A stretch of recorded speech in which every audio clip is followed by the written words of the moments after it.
जय हिंद प्यारे बच्चों। Welcome to Bharatvarsh classes. कैसे हो बच्चा आप सभी? आशा करता हूँ आप सभी अच्छे होंगे, स्वस्थ होंगे। तो प्यारे बच्चों, आज हम लोग कक्षा 5 JCERT हमारा पर्यावरण पाठ पुस्तक में पाठ 10 कैसे कैसे घर, इस पाठ के सभी प्रश्न उत्तर को करने वाले हैं।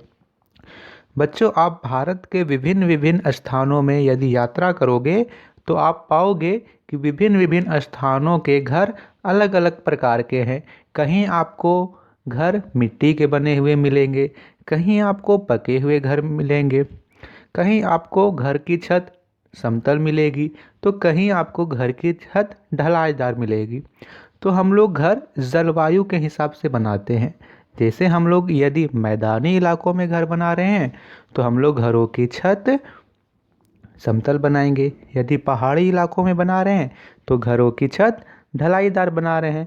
यदि बर्फीले इलाकों में बनाते हैं तो हम लोग ये इग्लू का घर बनाते हैं।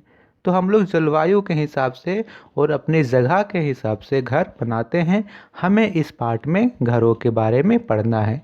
चलिए बच्चा, इसके प्रश्न उत्तर को हम प्रारंभ करते हैं। प्रथम प्रश्न आप सभी के सामने है, सामग्रियों की सूची बनाओ।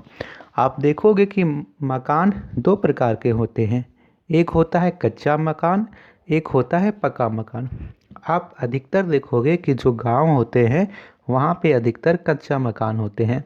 कच्चा मकान मिट्टी, घास फूस, खपड़ा, लकड़ी से जोड़कर बनाए जाते हैं। पक्का मकान सीमेंट, ईंट, छड़, गिट्टी, बालू इत्यादि मिलाकर बनाए जाते हैं। तो हमें यहाँ पे सामग्री बतानी है कि कच्चा मकान बनाने में किन किन सामग्री लगती है, पक्का मकान को बनाने में किन किन सामग्री की आवश्यकता होती है। तो चलिए सबसे पहले कच्चा मकान को लिखने प्रारंभ कीजिए।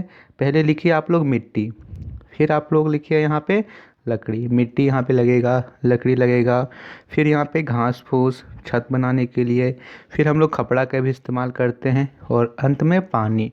तो मिट्टी, लकड़ी, घास फूस, खपड़ा, पानी, हम लोग इन सामग्रियों की सहायता से कच्चा मकान को तैयार करते हैं।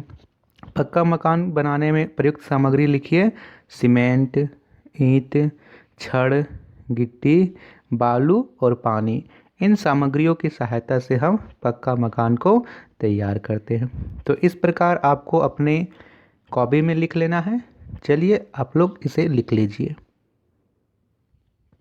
तो आगे का प्रश्न दे रखा है बच्चा, लिखो तुम्हारे घर की छत और पहाड़ी इलाकों के घरों की छत में क्या अंतर होता है। तो यहाँ पे आप लोग लिखिए बच्चा, मेरे घर की छत समतल है जबकि पहाड़ी इलाकों के घरों की छत ढलान होती है ताकि उससे बर्फ़ जल्दी नीचे गिर जाए। ठीक है, चूँकि पहाड़ी इलाकों में अधिकतर बर्फ़ पड़ती है, इसीलिए वहाँ की जो छत है वो ढलाईदार बनाई जाती है ताकि वहाँ से जल्दी से बर्फ़ वहाँ से छलक के नीचे गिर जाए। जबकि हमारे घर की छत समतल होती है। आप लोग गर्मी के दिन में छत में चढ़ के वहाँ पे बैठते भी हो, सोते भी हो, तो हम लोग के घर की छत समतल होती है। अगला प्रश्न है, पहाड़ी प्रदेश के घरों के निर्माण में उपयोग होने वाली वस्तुओं की सूची बनाओ। तो यहाँ पे आप लोग लिखिएगा लकड़ी, कंक्रीट, ईंट, सीमेंट। अधिकतर लकड़ी ही प्रयुक्त होती है क्योंकि लकड़ी से वहाँ पे गर्मी भी होती है। तो यहाँ पे ये चीज़ें आपको लिख लेनी है। अगला प्रश्न यहाँ पे करते हैं। तो अगला आप लोग पृष्ठ पलटाइए, वहाँ पे लिख रखा है रंग बिरंगे टेंट। आप अधिकतर देखोगे बच्चा कि जैसे आप पिकनिक जा रहे हो कहीं पे, तो आप वहाँ पे टेंट लगा लेते हो।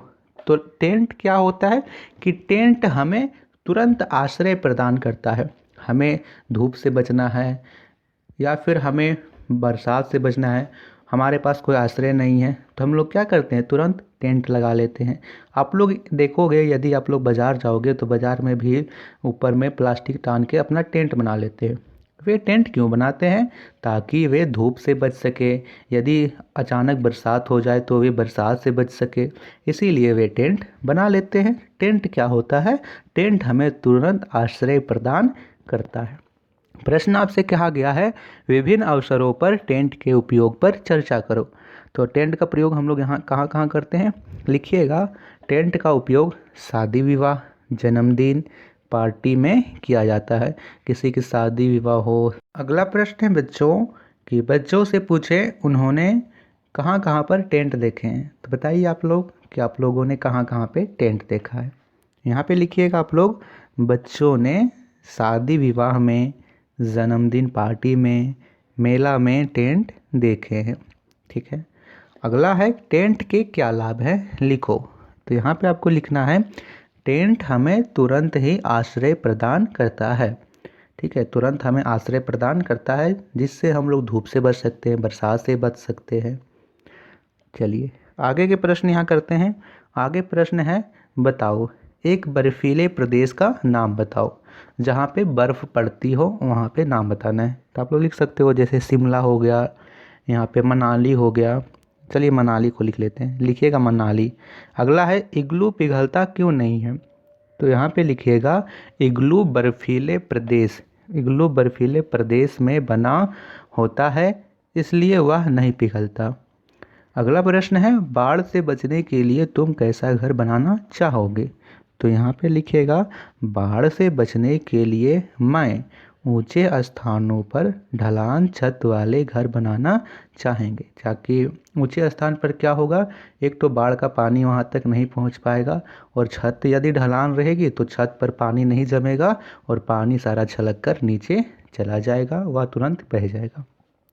तो बच्चों ये थे प्रश्न उत्तर कैसे कैसे घर के। आशा करता हूँ कि आप लोगों को प्रश्न उत्तर समझ में आए होंगे। किसी प्रकार का डाउट हो तो आप लोग कमेंट्स कर सकते हो। वीडियो पसंद आए तो वीडियो को लाइक ज़रूर कीजिएगा, अपने दोस्तों को शेयर कीजिएगा।